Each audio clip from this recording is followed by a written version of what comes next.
और मैं 1998 से तकरीर कर रहा हूँ, यानी जब मैं पढ़ता था तो पढ़ने के ज़माने से ही मैं स्पीच दे रहा हूँ।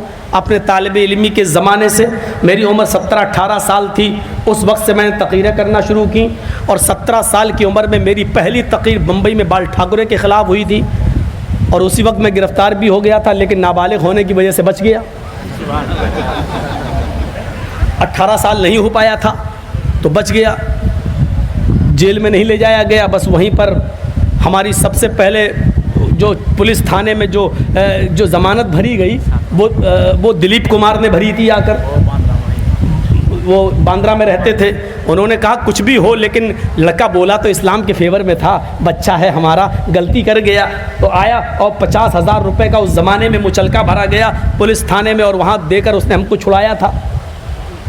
और वो ज़माना भी बड़ा अजीब था, इसको भी दीजिएगा नहीं, हालात बहुत ख़राब है, लेकिन मैं बता दे रहा हूँ मेरे भाइयों, उस ज़माना वो बड़ा अजीब ज़माना था यार। उस ज़माने में भी यही आग लगाने की कोशिश की जा रही थी।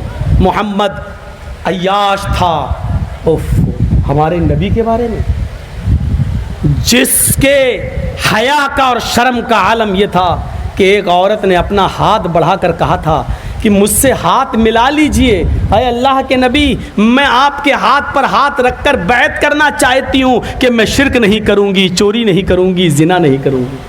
तो अल्लाह के रसूल से सहाबा हाथ मिला रहे थे, ऐसे हाथ पे हाथ रखकर बैत कर रहे थे कि मैं शिरक नहीं करूँगा, चोरी नहीं करूँगा, जिना नहीं करूँगा, जुआ नहीं खेलूँगा, शराब नहीं पीऊँगा। तो औरतों ने समझा कि शायद हाथ मिलाना ज़रूरी है बैत के लिए, तो एक औरत ने पर्दा उठाकर ऐसे हाथ बढ़ाया और कहा कि मुझसे हाथ मिलाइए, मैं भी बैत करती हूँ कि चोरी नहीं करूँगी, शिरक नहीं करूँगी, जिना नहीं करूँगी, शराब नहीं पीऊँगी। तो अल्लाह के नबी ने जब उस हाथ को देखा तो आपने चेहरा फेर लिया और फरमाया, ऐ औरत, ऐ खातून, हाथ को अंदर कर ले। मोहम्मदुर रसूलुल्लाह किसी औरत का चेहरा तो दूर, उसकी हाथ की हथेली भी देखना गवारा नहीं करता, जिसकी हया और शर्म का ये हाल था। आज तो बड़ी आसानी के साथ हम जैसे मुल्ला मौलवी जवान जवान लड़कियों को अपने सामने बिठा के दम करना शुरू कर दें और इसको इस्लाम का नाम दे दें। कुछ भी कह लो, ये कठमुल्लाओं का दीन तो हो सकता है, लेकिन मोहम्मदुर रसूलुल्लाह का इस्लाम नहीं हो सकता है। ये हमारी घर की शरीयत तो हो सकती है, लेकिन किसी 18-20 साल की लड़की को अपने सामने बिठाकर उस पर दम करना, उसका चेहरा खुला रखकर उसके ऊपर दम करना, ये मोहम्मदुर रसूलुल्लाह की शरीयत नहीं हो सकती है। बुलाए हो तो सुनना पड़ेगा, और आपके इलाके में अगर ऐसा होता है तो बंद कराना होगा। गलती हमारी है तो हमें अपनी गलती मानना होगी, लेकिन हम ये नहीं कह सकते कि चलो कुरान ही तो दम कर रहे हैं, अल्लाह का कलाम ही तो है। अल्लाह का कलाम है तो इसका ये मतलब नहीं अल्लाह के कलाम को रसूल के तरीक़े के ख़िलाफ़ इस्तेमाल करोगे। यकीनन कुरान को पढ़कर दम करना, मुअव्वज़तैन कुल औज़ु बिरब्बिल फलक कुल औज़ु बिरब्बिन नास पढ़कर दम करना जायज़ है, सूरह फातिहा पढ़ के दम करना जायज़ है, लेकिन उसूल इस्लामी होना चाहिए। किसी भी जवान औरत को उठाकर, यहाँ तो बाकायदा बाल पकड़ता है, कहाँ से आया बोल, देखते हो ना कैसे बाल पकड़ता है, औरत के बाल है, बोल कहाँ से हो, ये तरीका आप इस्तेमाल कर रहे हैं। हमें शर्म इन मौलवियों पर नहीं आती है जो ऐसा कर रहे हैं, हमें शर्म उन माँ बाप पर आती है जो अपनी जवान जवान बेटियों को लेकर ऐसे जाहिल कठमुल्लाओं के पास पहुंचकर उनसे अपना इलाज करा रहे हैं। बहुत गर्म है तो रखिए, तो समझ रहे हैं आप, पर्दा कराइए, पर्दे की ओर से कुरान पढ़िए। जब आप कुरान की सूरतें पढ़ेंगे तो अपने आप उसके ऊपर जो होगा हाजिर हो जाएगा, फिर आप उससे कबुलवाइए जो कुछ कहना हो। लेकिन जवान औरत को सामने बिठा के डंडा लेके बाल खींच के मार रहे हैं, थप्पड़ पे थप्पड़ जल रहे हैं, ये तुम्हारे घर का खाना साज मसला तो हो सकता है, लेकिन शरीयत का मसला नहीं हो सकता। इतना याद रखिएगा। बात कट गई, कहाँ से घूम गई थी, बॉम्बे वाली बात। बहुत ख़राब मामला था उस वक्त भी। यही माहौल ख़राब करने की कोशिश उधर भी थी। कहा मोहम्मद अय्याश था। जिस नबी के पर्दे का ये हाल हो, हया और शर्म का ये हाल हो, उसके बारे में कहा जा रहा कि मोहम्मद अय्याश था। बाल ठाकुरे ने कहा था, और कहा था कि 11 औरतें रखता था मोहम्मद।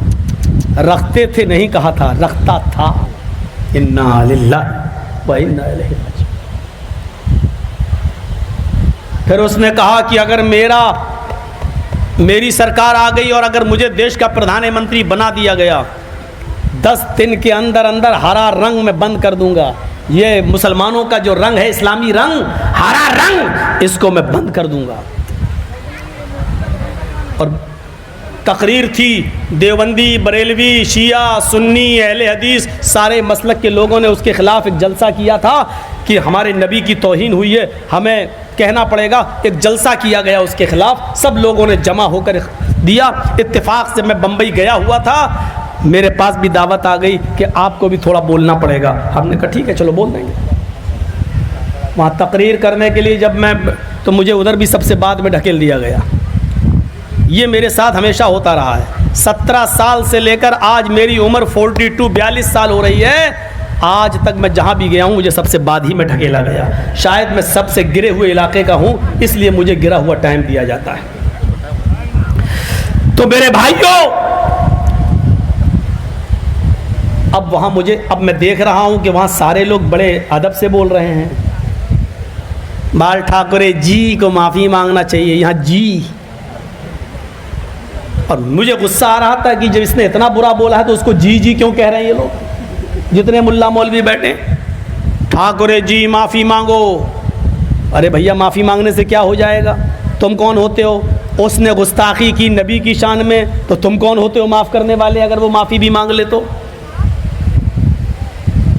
बात ये होनी चाहिए थी कि उसको कानूनी तौर पर सज़ा मिलनी चाहिए, केस होना चाहिए और अरेस्ट होना चाहिए, और भारत का जो कानून कहता है उसके मुताबिक उसको सज़ा मिलनी चाहिए। माफ़ी मांगने का क्या? तो सब ने बोला। उस वक्त इमाम बुखारी साहब भी थे, वो आज तो अहमद बुखारी साहब हैं, इनके वालिद साहब थे वो, अब्दुल्ला बुखारी साहब, उनका भी था बयान।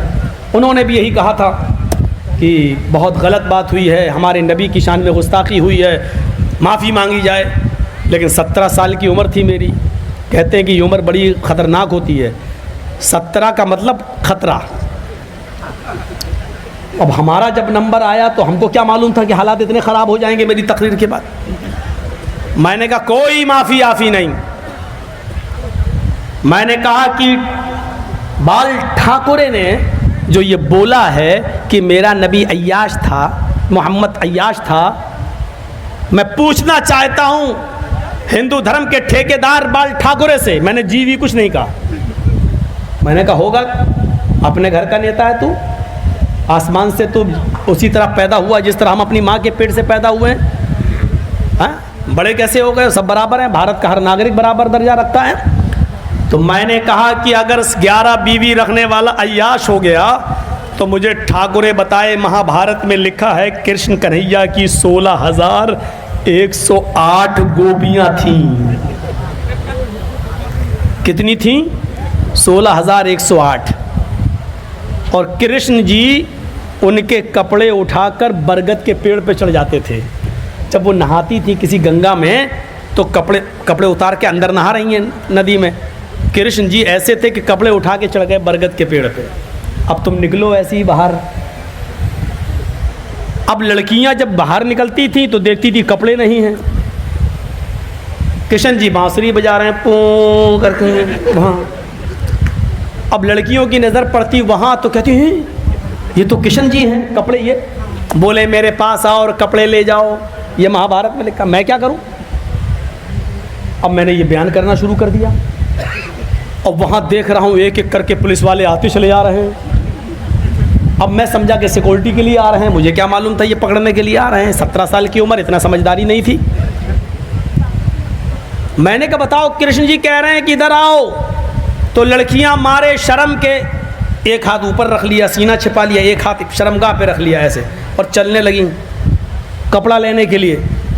तो किशन जी बोलते नहीं, दोनों हाथ छोड़ दो, ऊपर से हाथ हटाओ, नीचे वाला भी हाथ हटाओ, दोनों हाथ खोल कर आओ मेरे पास।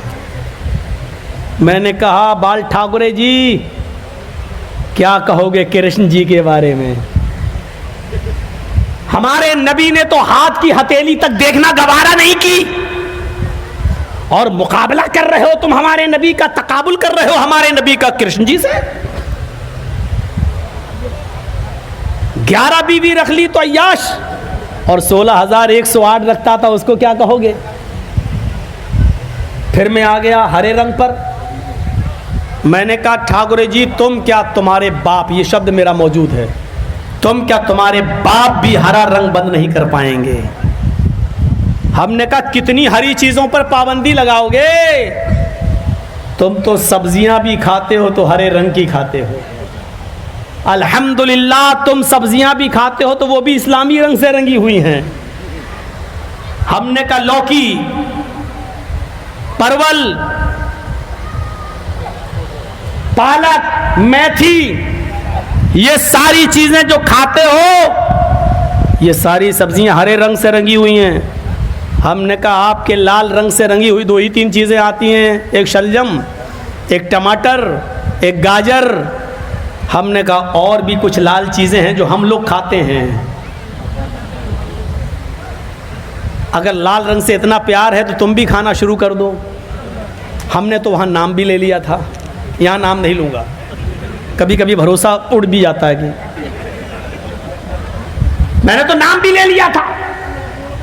बस इतना ही बोल पाया था, आगे कुछ बोलने ही नहीं दिया, वहीं रोक दिया गया और हाथ में हथकड़ी डाल दी। उस वक्त में इतना और पतला दुबला था कि हथकड़ी भी निकल जाती थी हाथ से। तब उन्होंने पकड़ लिया कस के ऐसे, चलिए। बांद्रा के थाने में हमको ले जाया गया, रात भर रखा गया। सुबह जेल पहुंचाने की तैयारी थी, पता चला नाबालिग है, मामला यही सिपटा दो, निपटा दिया गया। दिलीप कुमार बेचारा रात ही में आए, 50,000 का मुचलका भरा, ज़मानत मिल गई, वहीं से छोड़ दिया गया। लेकिन दूसरे दिन मुझे जाना पड़ा ठाकुर जी के पास। उन्होंने कहा इसको लेके आओ। दिलीप कुमार हमको लेके वहाँ पहुँचे, गया, बहुत देर बात हुई, सिग्नेचर हुए, लिखा गया, हलफनामा बना, आज तक मेरे पास रखा हुआ है वो हलफनामा। वो लिखा गया, एग्रीमेंट हुआ, आज के बाद न तुम मेरे खिलाफ बोलोगे न हम तुम्हारे खिलाफ बोलेंगे। हमने कहा हम जैसे मामूली लोगों के खिलाफ आप बोलिए, लेकिन इस्लाम के खिलाफ नहीं। हम ना आपके मज़हब के ख़िलाफ़ बोलेंगे, ना आप हमारे धर्म के ख़िलाफ़ बोलेंगे। इस पे कंप्रोमाइज़ हुआ।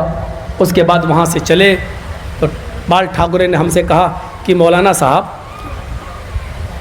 गंगा को माँ और गाय को माँ मानने में ऐतराज़ क्या है? भाई अगर माँ के पेट से बच्चा पैदा होता है, गाय भी बच्चा देती है, तो अगर माँ समान कह दिया जाए तो क्या दिक्कत है?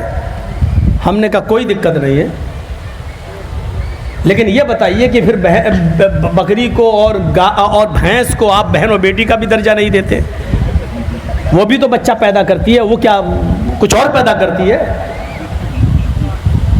शुद्ध दूध देती है गाय, अगर इसलिए वो माँ है तो भैंस भी तो दूध देती है। हमने कहा गाय अगर 5-6 किलो दूध देती है तो भैंस तो 10-12 किलो दूध देती है। हमने कहा अगर गाय माँ हो सकती है तो भैंस नानी क्यों नहीं हो सकती है? हमें समझाने की कोशिश करो। वो कहता रे छोड़ो यार, गंगा को मैया क्यों नहीं मानते हो? हमने कहा गंगा को माँ इसलिए नहीं मानता हूँ क्योंकि हमारा अकीदा है कि माँ अपने बच्चे से बहुत प्यार करती है, वो माँ ही नहीं जो अपने बच्चे को मार डाले। कहता ये तो बात सही है, तो क्या गंगा मार डालती है? हमने कहा हाँ, जो तैरना जानता वो तो बच गया, जो तैरना न जानता वो ओम गणेशाय स्वाहा डूब के मर रहा है। सैलाब आ जाता है, कितनी गंगा पानी से जब भर जाती है तो गांव के गांव डुबो देती है और तबाह कर देती है, तमाम लोगों को बहा ले जाती है। वो माँ हो सकती है जो अपने बच्चों की जान ले ले? आप बताइए, इसको माँ का हो गया डाइन? डाइन आइन मत बोलो, चुप रहो। ये आप नहीं बोलेंगे, ठीक है आप नहीं मानते मत मानिए, डाइन कहेंगे आप?